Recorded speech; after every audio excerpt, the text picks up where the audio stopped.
Oke, jadi halo selamat malam semuanya. Mungkin perkenalan dulu kali ya, sedikit.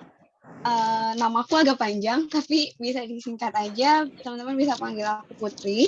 Alhamdulillahnya aku jadi salah satu awardee, apa ya namanya, dipercaya untuk kuliah di Korea, pakai beasiswa GKS dari tahun 2022. Aku University Industry Cooperation Track itu adalah track baru untuk undergraduate kayak gitu. Mungkin bisa dilanjut. Oh iya, lupa. Aku kuliahnya di Sunchunhyang University, jurusannya Medical IT Engineering. Oke, boleh Kak ke page selanjutnya.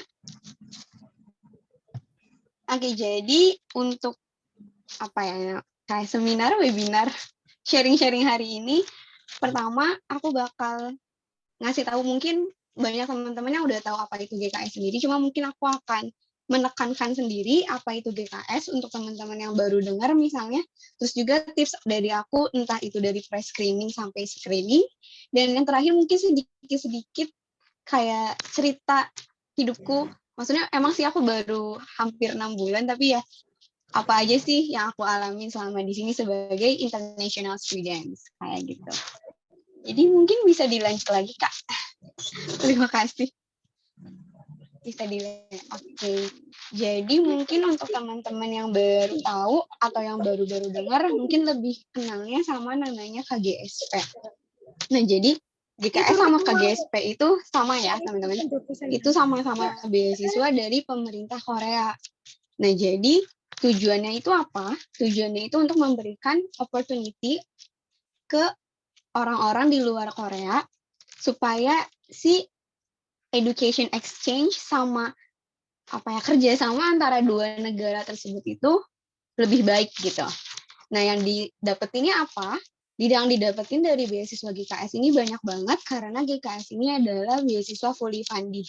Jadi mulai dari tiket pesawat, visa, tapi visa kecuali admin visa, terus apa namanya, biaya kuliah, dan biaya kalau misalnya teman-teman harus belajar bahasa dulu juga di cover, asuransi kesehatan, terus juga kalau teman-teman sudah selesai dan baru datang juga ada dapat uang tambahan, terus juga yang paling penting adalah di uang bulanan. Nah, uang bulanan ini bisa berbeda karena kalau untuk teman-teman yang punya topiknya advance, yaitu level 5 sama level 6, nanti dapat tambahan.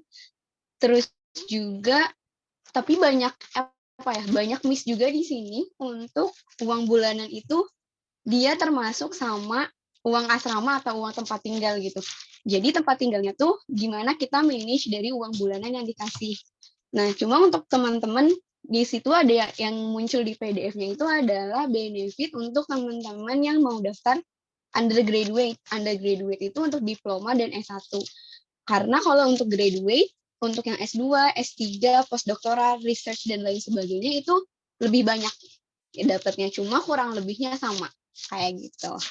Mungkin bisa dilanjut lagi, Kak, ke halaman selanjutnya. Nah, tadi kan udah ada nih informasi tentang GKS itu apa, dan lain sebagainya. Nah, untuk informasi aslinya nih, bisa tahu dari mana, teman-teman bisa buka website studyinkorea.go.kr. Nah, itu udah ada UI-nya, itu screenshot-nya UI-nya udah bagus banget sekarang, lebih gampang.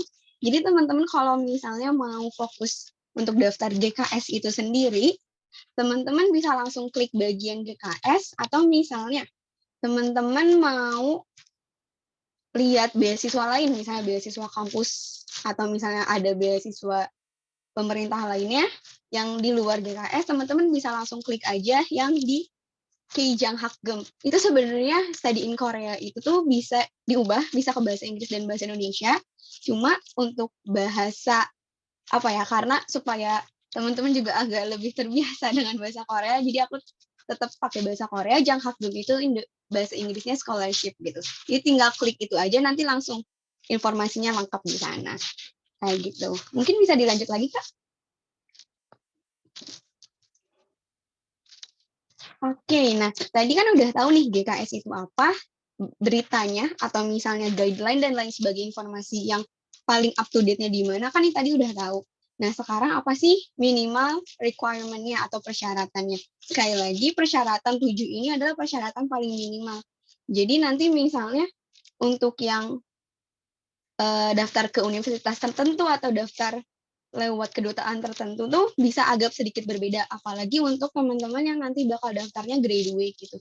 Cuma untuk yang undergraduate kurang lebihnya kayak gini. Jadi kita dan orang tua kita tuh nggak ada yang berkewarganegaraan Korea, terus kita juga nggak lulus SMA di Korea, kita juga nilai keseluruhannya tuh 80%.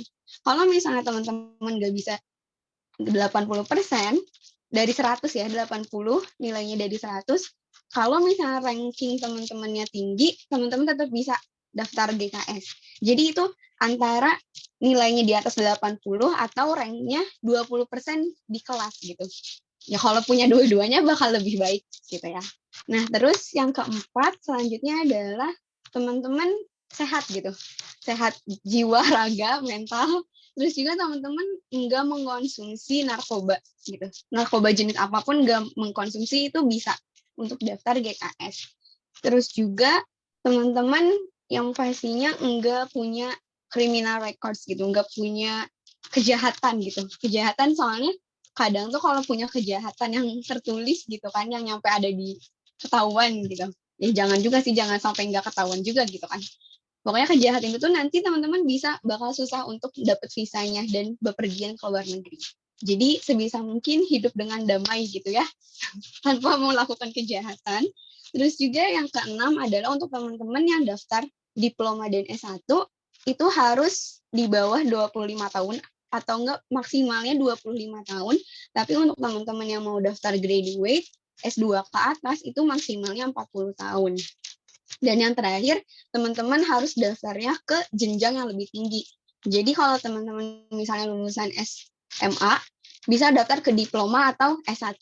Teman-teman yang sudah lulus diploma, bisa misalnya mau ke S1 boleh, atau misalnya langsung S2 ke atas, boleh gitu. Tapi kalau misalnya teman-teman udah punya ijazah S1, nggak bisa daftar S1 lagi dengan GKS gitu. Jadi harus ke jenjang yang lebih tinggi. Itu adalah semua requirement minimalnya kayak gitu. Mungkin boleh dilanjut, Kak. Oke. Nah, terus ini ada beberapa perubahan dari ketentuan GKS itu sendiri. Kalau tahun-tahun sebelumnya tuh misalnya istilahnya kalau di Indonesia tuh teman-teman kuliahnya di Jawa Barat, belajar bahasanya tuh bisa di Jawa Timur, bisa di Jawa Tengah, bahkan bisa misalnya di Kalimantan gitu. Pokoknya di kota yang berbeda. Tapi untuk mulai dari sekarang, itu tuh teman-teman bakal belajar bahasa Koreanya di universitas yang teman-teman pilih. Itu yang pertama. Dan yang kedua, dulu tuh cuma ada 2 jalur, yaitu jalur embassy sama university atau nama lainnya regional track. Nah, kalau sekarang nambah 1 jalur, yaitu untuk sarjana, jalurnya namanya UIC, untuk yang undergraduate, oh ya, diploma juga ada di UIC, sama untuk yang graduate, yang S2 ke atas, ada jalur baru namanya R&D. Nah, bedanya apa? University track sama UIC atau R&D itu, kalau university track biasa yang regional biasa, dia hanya pilihannya memang lebih ke sains dan teknologi, tapi dia juga ada kuota per negaranya masing-masing. Sementara kalau UIC dan R&D, dia kuotanya per sekolahnya. Dan seluruh istilahnya seluruh orang di dunia ini tuh bisa daftar.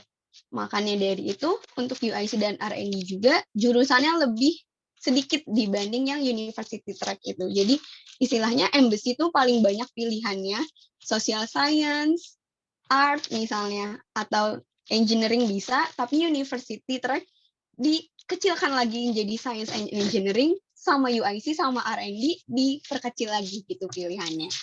Dan yang terakhir adalah, kalau dulu untuk yang undergraduate itu cuma untuk yang kuliahnya tuh 2 sampai 4 tahun.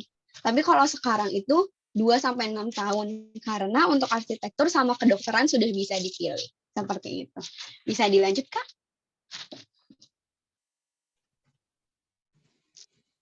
Oke, nah tadi udah ke general information tentang GKS itu sendiri. Sekarang mungkin personal tips, karena pernah beberapa kali banyak yang nanya enaknya jurusan apa ya, atau misalnya enaknya track apa ya, mana yang lebih gampang sih, embassy atau university, atau misalnya kampusnya enaknya yang bagus yang mana ya gitu. Jujur kalau misalnya ada yang nanya kayak gitu, aku jawabannya nggak tahu ya, karena ya balik lagi gitu tadi, mau daftarnya apa, mau terus juga tujuannya apa gitu, karena aku juga cuma fokus di jurusan yang aku minati gitu. Jadi selain itu aku nggak research banyak gitu. Nah jadi kalau dari aku sendiri, kalau aku tipe orang yang pengen kerja sesuai dengan jurusanku, atau at least mirip-mirip gitu. Jadi untuk masalah jurusan, aku pilih apa yang aku bisa pelajari dalam jangka panjang gitu. Jadi aku nggak cuma lihat, oh ini kayaknya peluang kerjanya gede langsung aku pilih, aku nggak bisa kayak gitu gitu.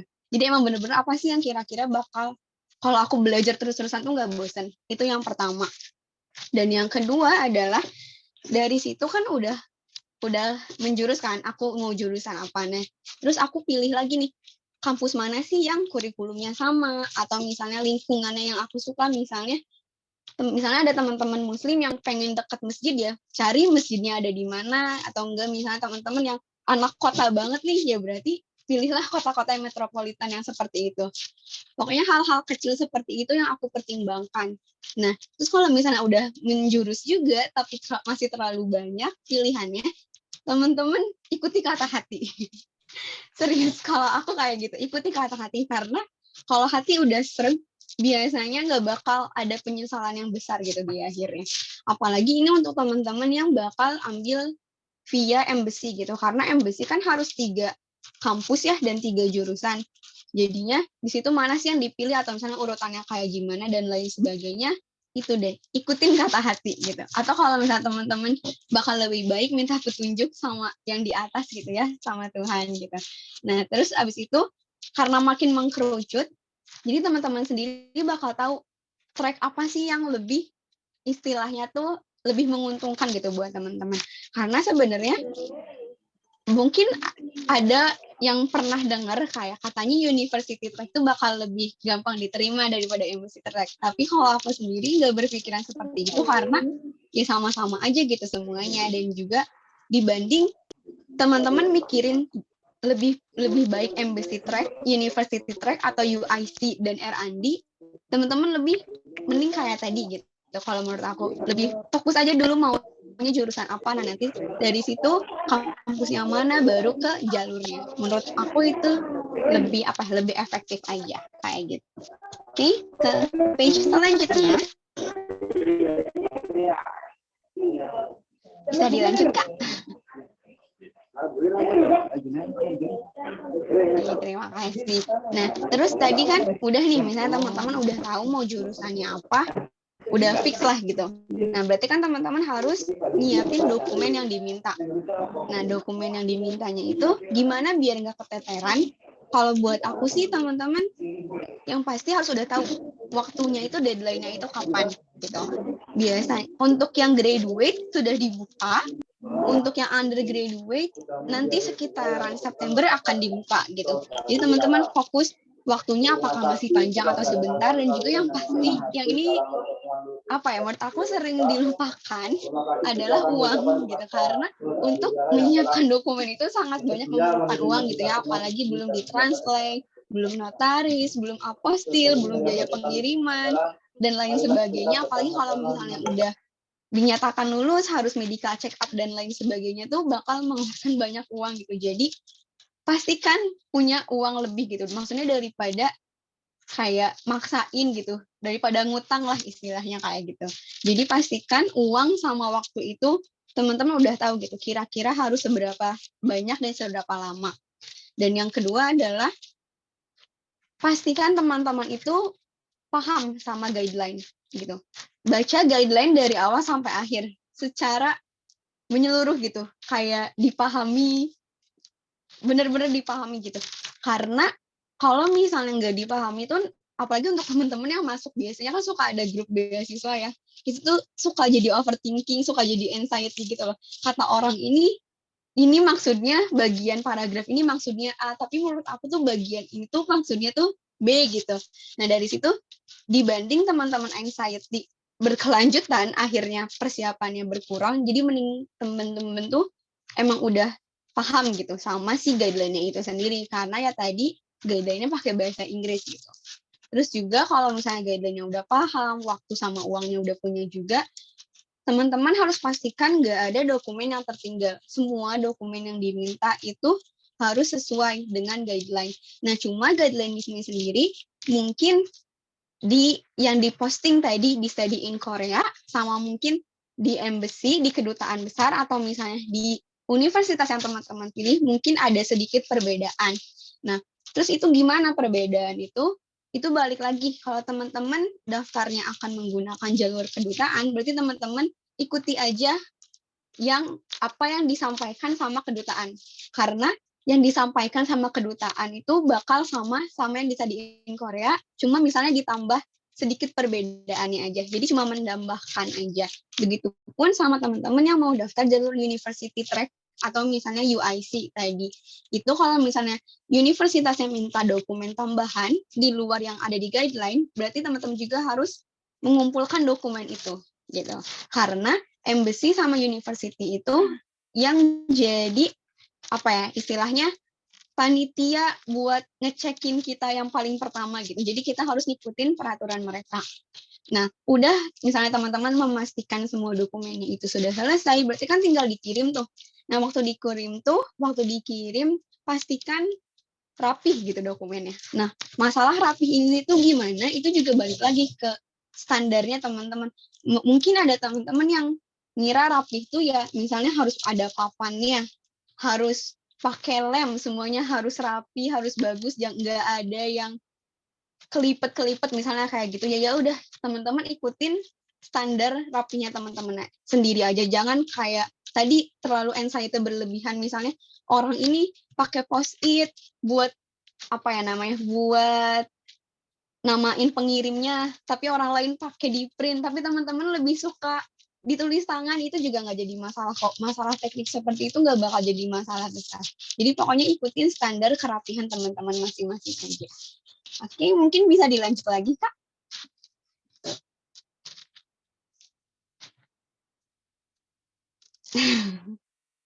Iya, boleh dilanjut. Oke, terima kasih. Nah, tadi kan berarti sebelum waktu masa-masa persiapan dokumen. Nah, kalau misalnya ini juga sebenarnya masih persiapan dokumen, cuma lebih fokus ke esai. Jadi kalau misalnya teman-teman udah pernah kepoin GKS, udah buka guideline GKS, teman-teman bakal tahu GKS itu butuh esai.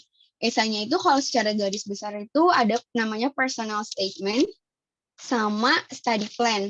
Nah, di sini aku bakal kasih enggak tips juga sih apa ya. Mungkin pengalaman aku aja dalam menulis keduanya gitu. Jadi digabung gitu. Yang pertama itu untuk personal statement sama study plan itu kalau buat aku mereka harus nyambung. Mereka adalah satu kesatuan.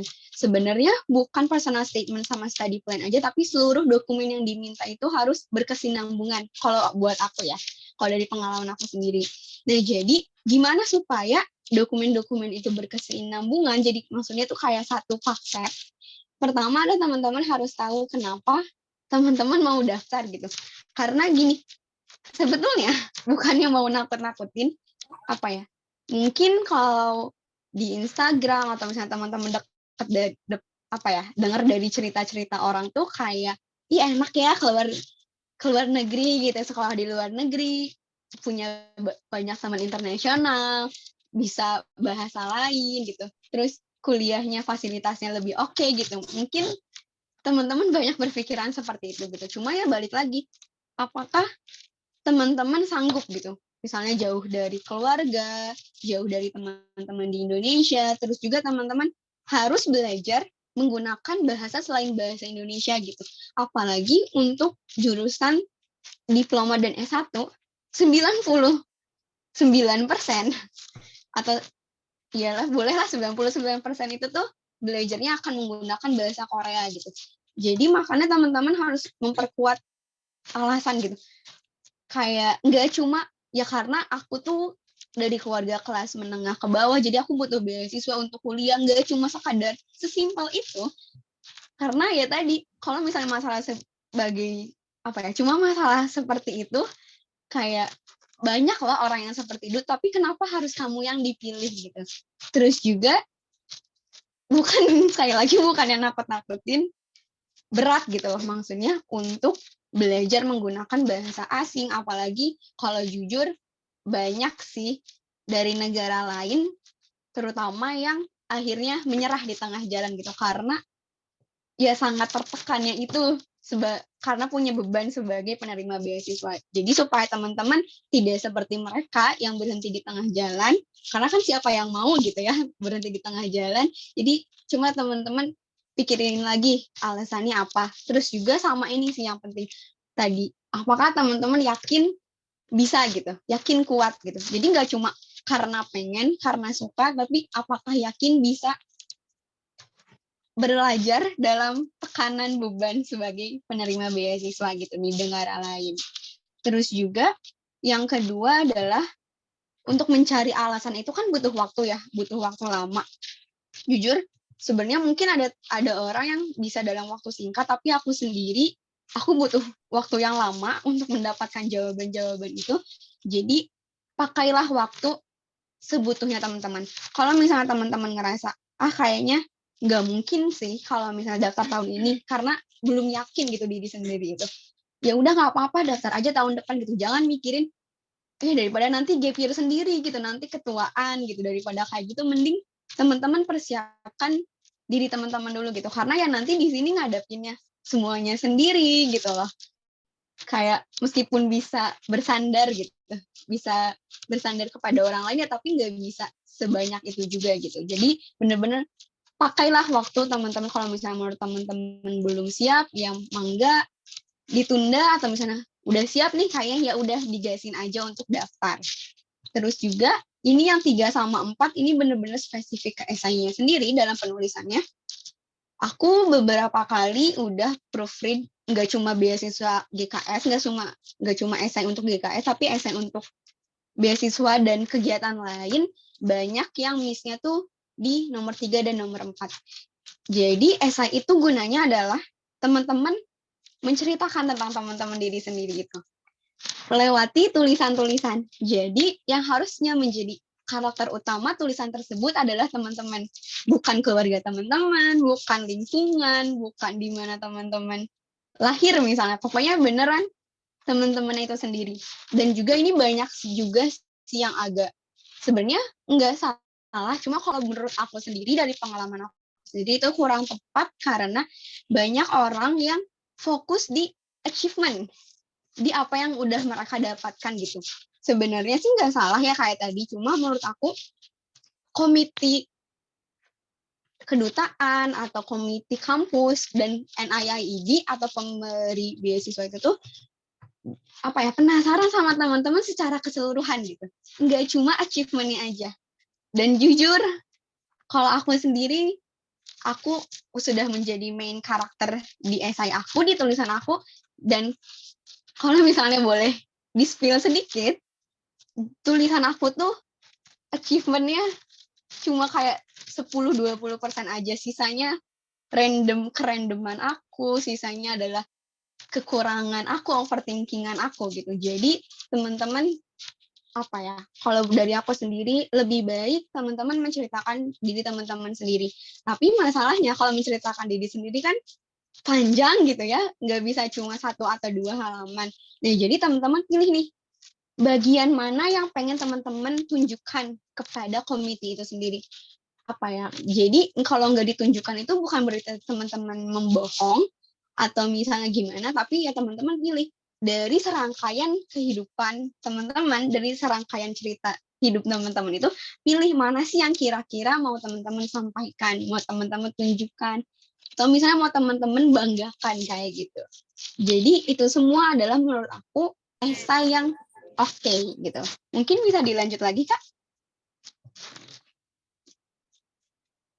ke page selanjutnya.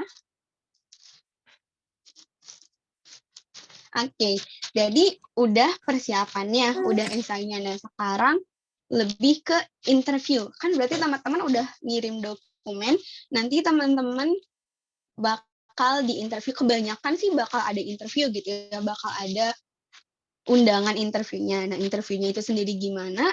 Tiap universitas atau tiap jalur bisa beda-beda. Ada yang langsung ke tempat, ketemu pewawancaranya. Ada juga yang lewat Zoom. Aku juga lewat Zoom. Ada yang lewat Skype. Ada juga pernah dengar aku katanya wawancaranya lewat telepon gitu. Ada juga yang sama sekali nggak ada wawancaranya. Jadi tergantung bervariasi sesuai dengan jurusannya. Nah, cuma gimana nih kalau misalnya teman-teman interview, apalagi mukanya atau ekspresinya kelihatan gitu.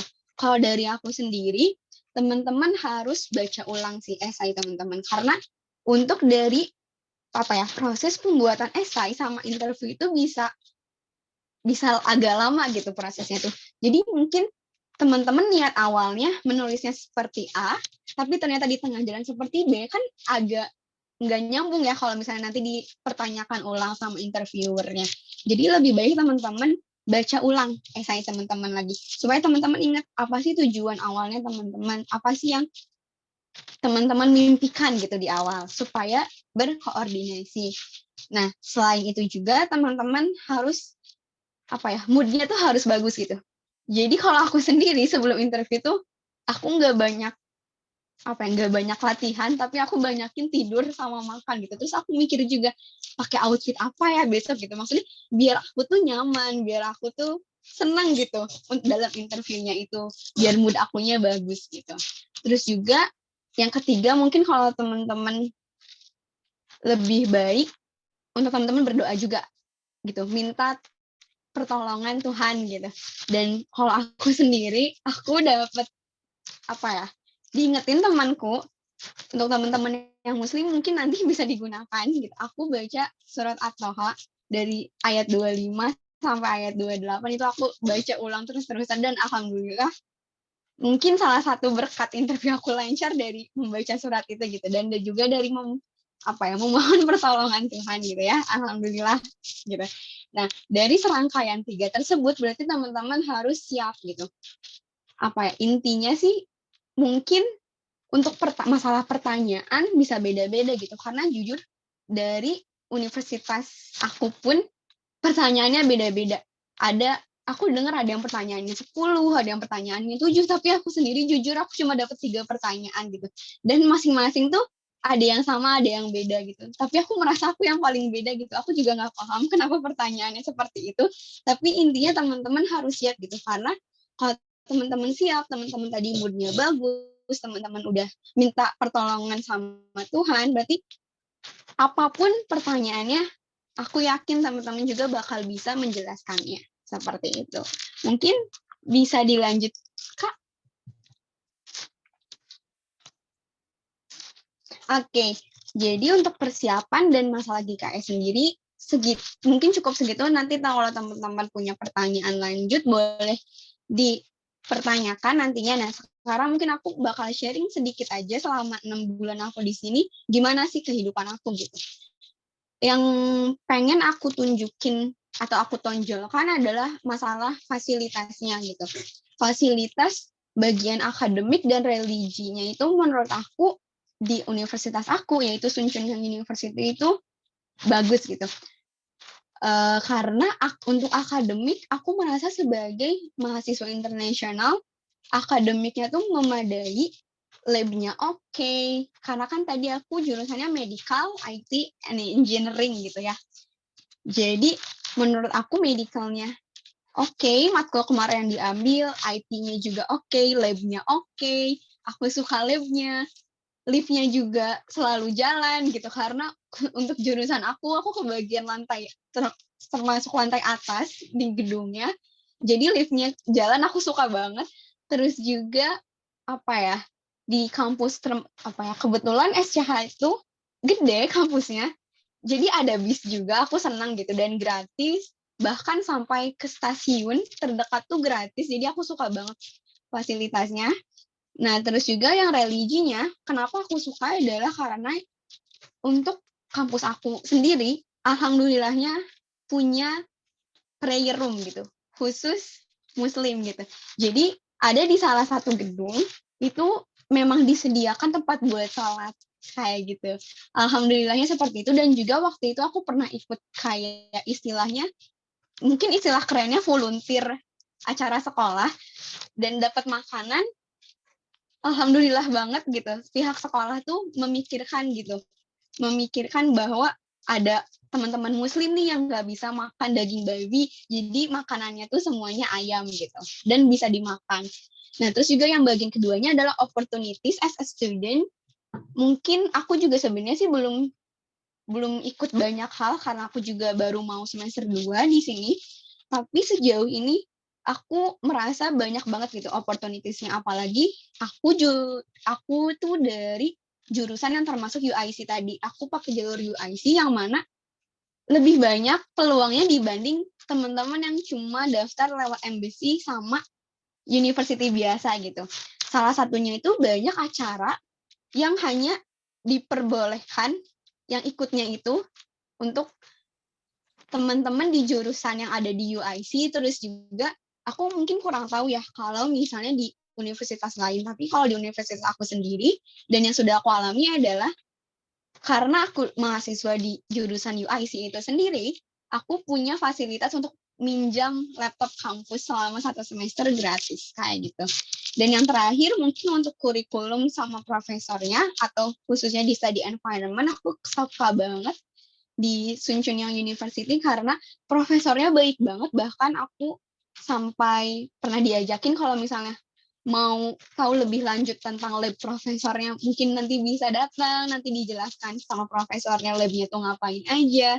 Terus juga ada consulting session gitu. Jadi kalau misalnya aku bingung gitu, misalnya nanti lulus mau gimana, atau misalnya ambil matkul-matkul apa, tuh bisa diskusi sama profesor yang udah di-assign buat kita. Terus juga untuk kurikulumnya, menurut aku ini cocok sih sama aku, karena tadi aku medical IT engineering itu aku nggak cuma belajar tentang IT sama engineering, tapi aku juga mempelajari medicalnya. Jadi aku belajar anatomi fisiologi seperti apa yang aku mau gitu. Kayak gitu. Dan juga mungkin yang lebih enaknya adalah mungkin karena aku international sendiri kali ya, international student sendiri di kelas aku, jadi aku merasa diperhatikan oleh profesorku. Dan kalau aku nggak tahu sesuatu tuh bener-bener profesornya tuh menjelaskan dengan detail, dengan sabar, dengan bahasa Korea yang mudah dipahami kayak gitu. Oke, mungkin bisa dilanjut, Kak.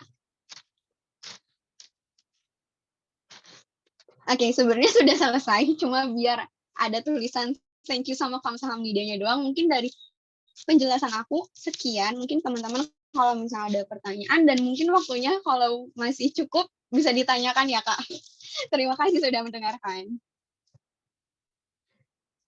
Oke, thank you Kak Putri atas pemaparannya tentang beasiswa GKS atau Global Korean Scholarship ini. Wow, ini cukup jelas banget sih kayak dari tahapan administrasinya, terus esainya sama interviewnya itu cukup menjelaskan. Semoga teman-teman cukup paham dengan pemaparan yang tadi Kak Putri sampaikan. Nah, mungkin kalau masih ada teman-teman yang penasaran atau pengen tahu lebih rinci tentang beasiswa GKS ini, atau kayak kehidupan international student di Korea itu gimana, mungkin bisa drop pertanyaannya di kolom komentar di bawah ya. Oke, atau boleh juga raise hand. Boleh banget kalau misalnya mau bertanya langsung. Gitu. Dijawab langsung nanti sama Kak Putrinya. Yuk. Ya.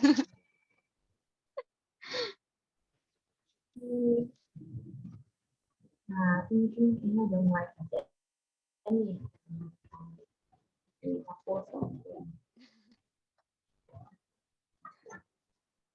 Wah, ini udah mulai banyak nih Kak yang nanya. Oke, aku juga sudah siap nih untuk menjawab. Oke, aku bacain dulu ini kayak. Ada nih yang nanya, untuk translate berkas menggunakan bahasa Inggris atau bahasa Korea ya Kak? Oke, ini sebenarnya ada 2 pertanyaan. Mau mungkin aku sebutin dua-duanya terus Kak Putri jawab atau gimana Kak? Oh, boleh dua-duanya langsung kalau misalnya orangnya sama. Ya, yang pertama itu untuk Mm-mm, translate berkas menggunakan bahasa Inggris atau bahasa Korea. Terus yang kedua mm-mm. itu dalam mendaftar beasiswa GKS, apakah harus menggunakan IELTS atau TOEFL? Ya, itu dulu. Oke, siap. Terima kasih, Kak. Terima kasih juga untuk yang bertanya. Yang pertama, untuk translate berkas, apakah Inggris atau Korea? Sebenarnya dua-duanya bisa diterima. Cuma kalau misalnya teman-teman pengen coba beasiswa lain, saran dari aku sih translate-nya ke bahasa Inggris aja. Karena bahasa Inggris pertama, translatornya lebih banyak, yang apa ya, istilahnya yang penerjemah tersumpahnya lebih banyak, dan juga dibanding Korea kayaknya sih bakal lebih murah kalau teman-teman translate ke bahasa Inggris gitu. Itu yang pertama. Dan yang kedua adalah apakah harus ada IELTS ya tadi atau TOEFL. Untuk GKS sendiri sebenarnya dari beasiswanya ya, dari beasiswanya enggak mewajibkan gitu. Cuma aku lupa sih mulai dari tahun ini atau dari tahun depan itu tuh bakal pakai istilahnya, karena tadi kan nggak wajib ya, nggak wajib. Jadi kalau misalnya nilai teman-teman tinggi tuh bakal ada nilai tambahan berapa persen gitu. Jadi sesuai nilai yang teman-teman dapatkan, nanti teman-teman akan dapat evaluasi tambahan, kayak nilai tambahan gitu. Berarti istilahnya teman-teman bakal lebih unggul. Itu pertama dari beasiswa GKS-nya sendiri. Tapi kalau teman-teman daftarnya jurusan yang pakai English track gitu. Jadi kalau teman-teman buka tadi website studyinkorea.go.kr, di situ ada list jurusan sama kampus apa aja yang bisa teman-teman daftarin. Di situ juga ada apa ya istilahnya, ada kayak pemberitahuan apakah jurusan itu pakai bahasa Inggris, pakai bahasa Korea atau dicampur gitu.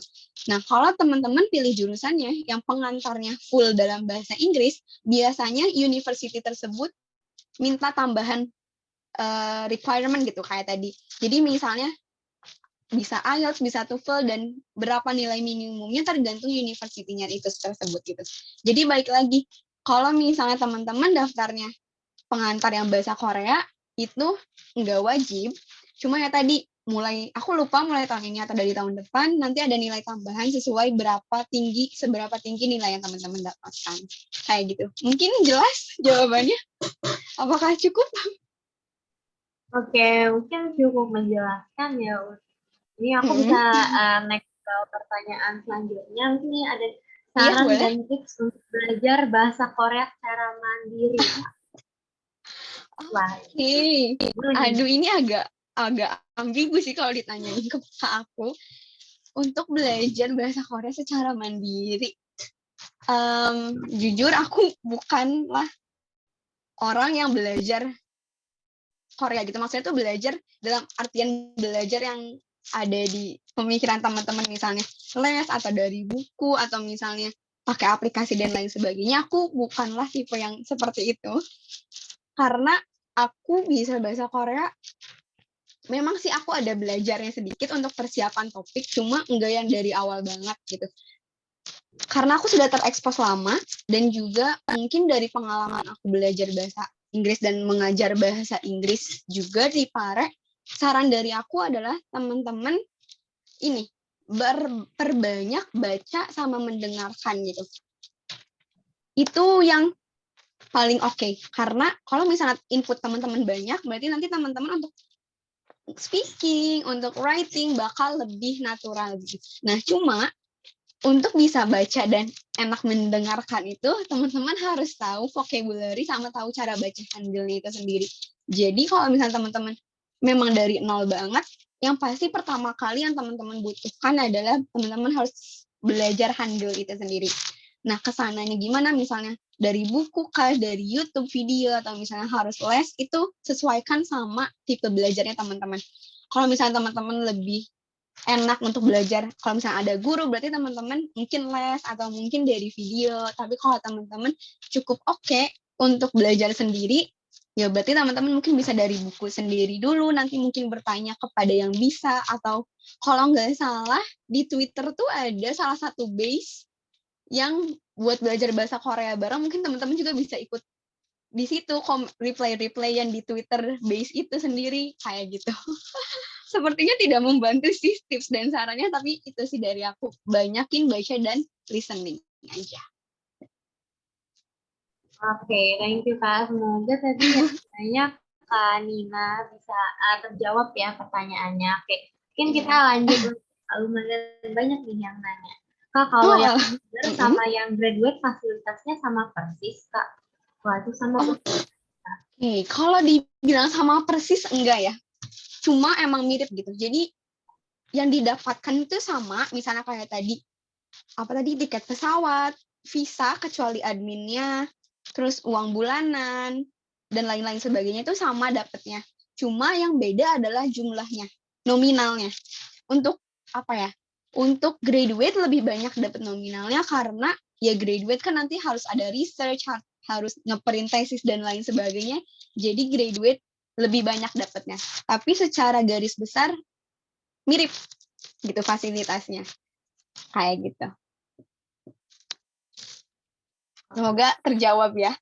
Semoga pertanyaannya. Tadi pertanyaan.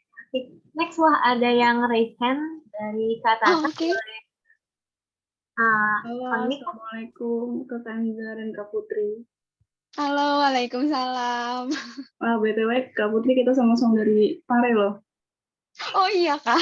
Tapi udah lama sih dari Global English kan?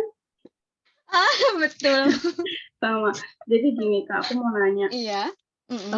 Tadi kan kata Kak Putri tuh di esai itu kalau bisa lebih kenalin diri kita sendiri ke si reader nantinya, si pembaca esai. Iya betul. Nah itu tuh personal statement tentang kitanya tuh boleh nggak sih yang emang benar-benar personal itu tentang kita ceritain ke mereka kayak kalau yang dari selama ini aku tulis tuh kan biasanya aku cuma tulis achievement aku, terus kegiatan sosial yang pernah aku ikutin atau pengalaman aku, termasuk aku ke Pare pun aku ceritain gitu. Tapi aku sendiri nggak memperkenalkan gimana sih aku, kuranganku, kelebihanku, kebisaanku gitu selama di esai. Nah, misalnya aku mau ceritain gini di esai. Aku pernah galau gitu.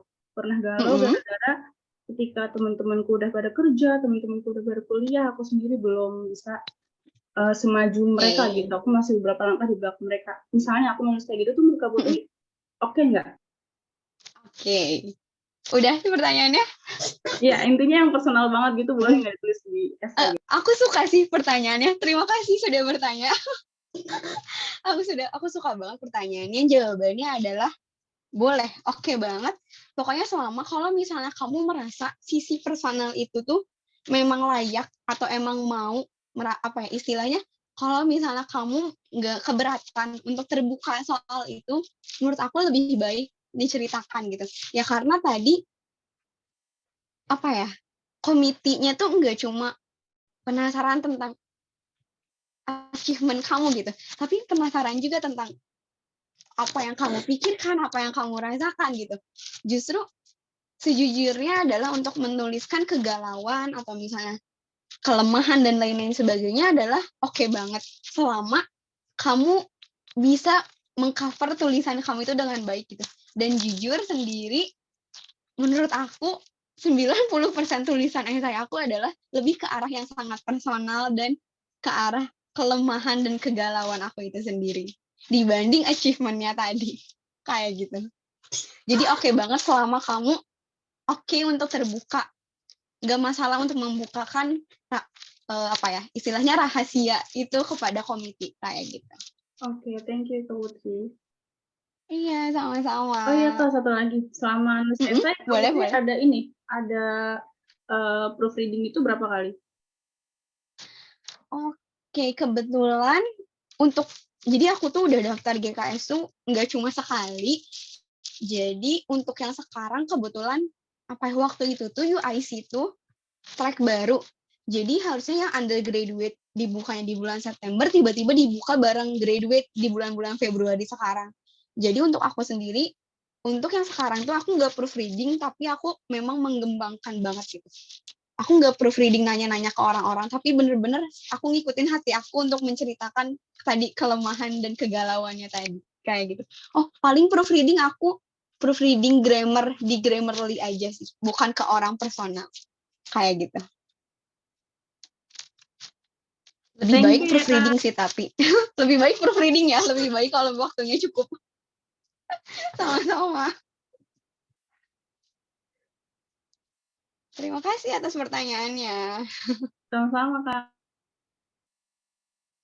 Wah, thank you atas pertanyaannya. Semoga cukup menjawab ya Kak atas Iya, semoga menjawab ya. Aduh, menjawab jadi ya agak Kak. deg-degan.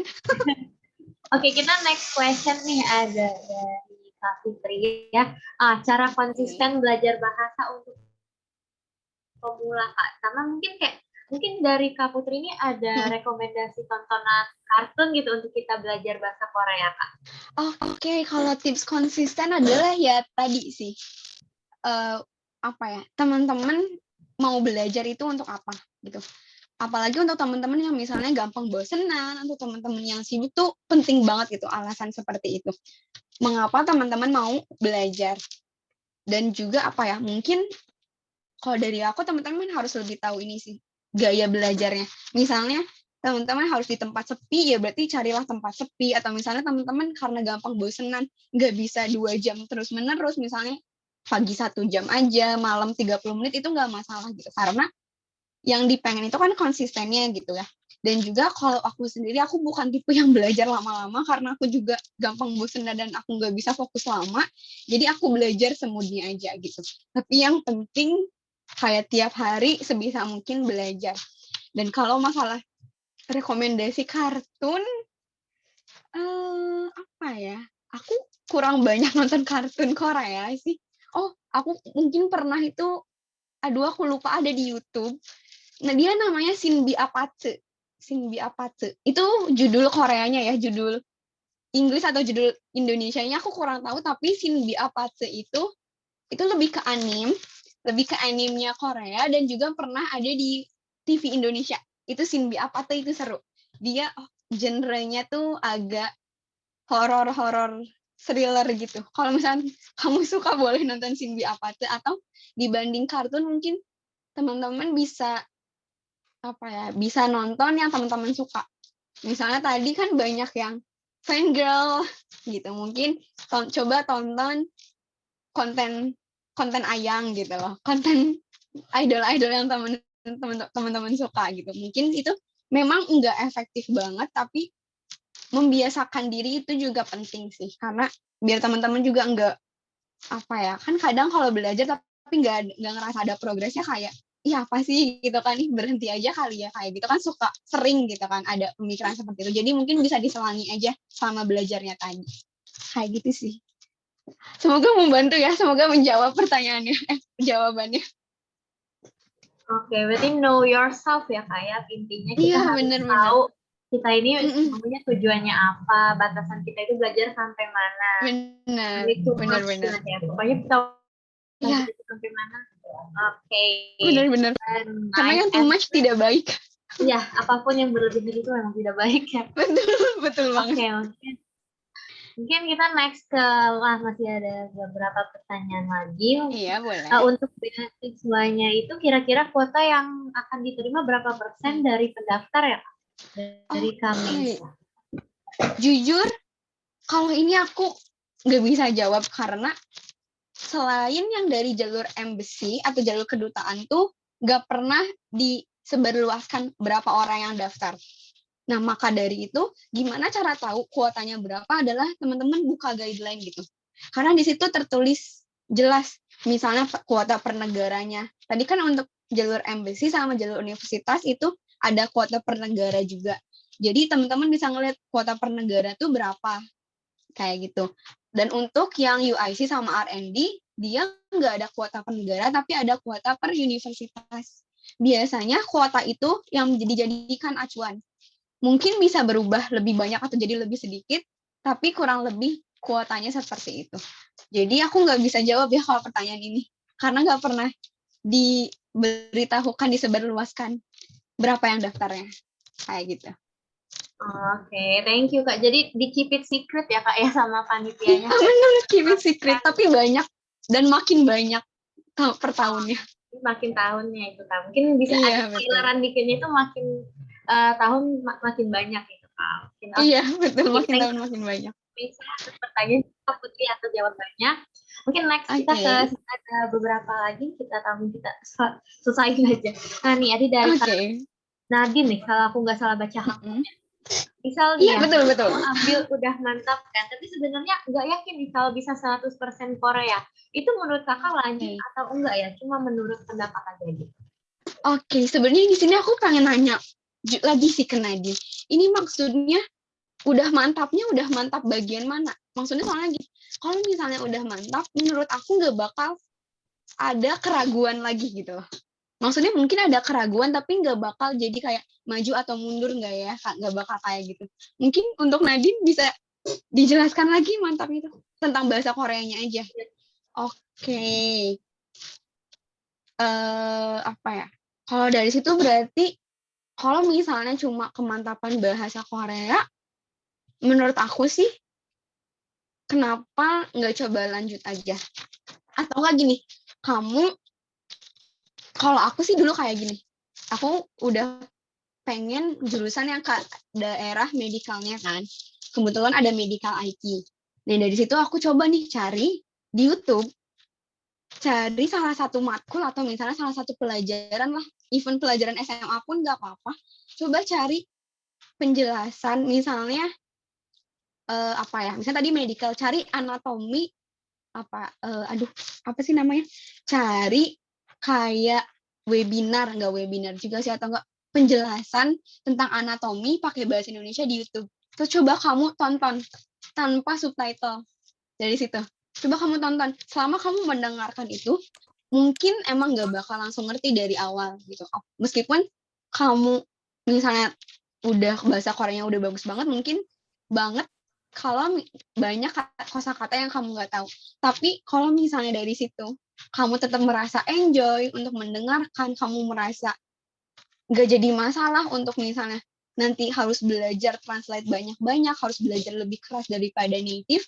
Kalau dari situ udah kamu coba dan kamu ada sedikit pun meskipun sedikit gitu kepercayaan diri, menurut aku kamu lanjut aja untuk daftar, coba aja. Tapi kalau misalnya udah nonton tuh penjelasan tentang anatomi pakai bahasa Korea full tanpa subtitle sama sekali, tapi kamu udah enggak deh kayaknya ini udah nggak cocok sama aku, kamu udah nggak sanggup untuk misalnya belajar sangat keras misalnya sampai harus begadang berapa hari, mungkin menurut aku kamu mundur aja kayak gitu. Apakah semoga membantu ya jawabannya? Jadi dicoba aja dulu di training kayak gitu lewat YouTube ya, banyak kok video-video penjelasan kayak gitu. Semoga membantu Nadine jawabannya. Nah, semoga membantu ya Kak. Thank you Kak Putri atas jawabannya. Berarti kita emang balik ke yang kayak statement tadi ya. Berarti kita jangan memaksakan diri kita. Pokoknya kayak ya, kalau memang udah nggak kuat, nggak yakin ya udah nggak apa-apa, dilepas aja. Iya, nggak apa. Ataupun misalnya, kalaupun misalnya nggak dilepas sih kayak, oh mungkin butuh waktu lebih, ya udah nggak apa-apa, ambil waktu lebih itu gitu. Kayak jangan terlalu anxiety tentang gap year atau tentang udah ketuaan nih untuk belajar. No kok. Nggak ada usia yang ketuaan untuk belajar kok. Nah, benar, great answer from Kak Putri. Oke. Aduh, adalah terima kasih loh. masih ada nih satu lagi, mungkin kita kayak Iya boleh.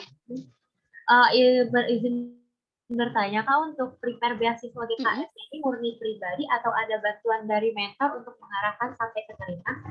Terima kasih dari Kak Sylvia. Oke, terima kasih Kak Sylvia untuk pertanyaannya.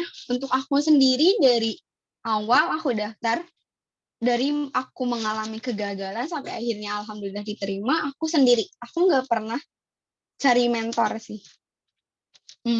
Iya, nggak pernah aku cari mentor karena pertama kebanyakan mentoring itu berbayar dan saat itu aku uangnya hanya cukup untuk dokumen, jadi aku nggak ngambil mentoring. Terus juga aku merasa mungkin karena akunya juga masih labil waktu itu, masih kurang percaya diri. Akhirnya setelah aku coba ikutan, kan biasanya suka ada tuh tips and trick di YouTube lah, di blog lah, pokoknya dan lain sebagainya tuh aku pernah ngikutin, tapi karena tadi mungkin akunya masih labil, akunya belum punya alasan yang kuat, jadinya aku terbawa-bawa dan akhirnya aku ngerasa aku makin jauh gitu dari kata kesiapan, dari kata mungkin dapat diterima tuh. Jadi dari awal sampai akhir aku memang nggak ada mentor sama sekali kayak gitu. Jadi untuk teman-teman yang mungkin nggak ada mentor juga, jangan berkecil hati dulu, jangan langsung pesimis. Siapa tahu ada rezekinya. Mungkin ada yang rezekinya lewat bantuan mentor, mungkin juga ada yang enggak. Jadi kalaupun emang ya tadi sih, jangan memaksakan kalau misalnya nggak ada mentor yang teman-teman percaya, atau misalnya teman-teman nggak punya, belum ada rezeki lebih untuk ikut program mentoring, jangan dipaksakan gitu. Karena yang lebih penting itu dokumennya itu sendiri. Itu sih jawaban dari aku. Semoga membantu jawabannya. Oke, thank you Kak Putri. Oke, Sama-sama.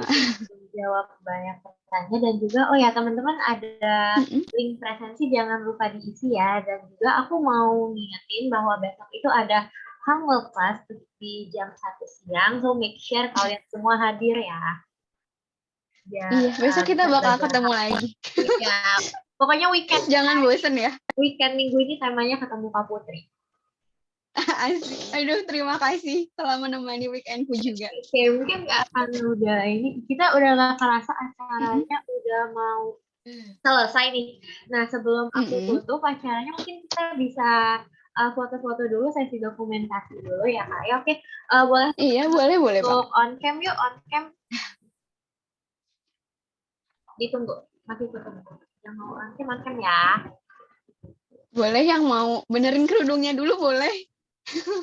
Yang mau benerin rambut-rambutnya juga dulu boleh. Yang mau ambil jilbabnya dulu juga boleh. Oke. Masih tunggu sampai 25.3. Ya, boleh.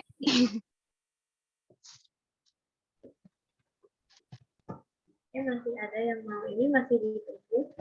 Udah kayak mau kemana aja ya, aku ditunggu.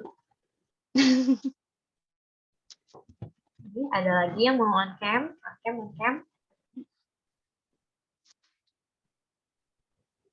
Terima kasih loh yang udah on cam. Oke, mungkin udah 25.3 kita take picture. Apa kalau Koreanya take a picture, Kak? Masih? Aduh, ini mau yang formal, mau yang enggak nih? Kita kayaknya non formal aja deh. Oke, kalau yang formal, 사진 찍겠습니다. Oke. Aduh, kepanjangan banget. Udah. Pokoknya aku Hana dulu set aja. Oke, boleh berarti aku ulang sekali lagi ya. Oke, udah siap Kak Hana dulu setnya? Guys. Oke. Hana. Ya, kakak aja yang ngomong Hana dulu. Oke. 사진 찍겠습니다. 하나, 둘, 셋. Oke, untuk slide kedua. Langsung Kak Hana. 하나, 둘, 셋. Oke, ini ada slide ketiga. Oh, masih ada ya? Ya ampun, terima kasih loh sudah banyak yang bergabung. Oke, lagi ya Hana dulu setnya. Ya Kak, boleh. Oke, lagi. Hana, dulu set. Oke. Kamsahamnida. Kamsahamnida. Oh iya, aku bisa.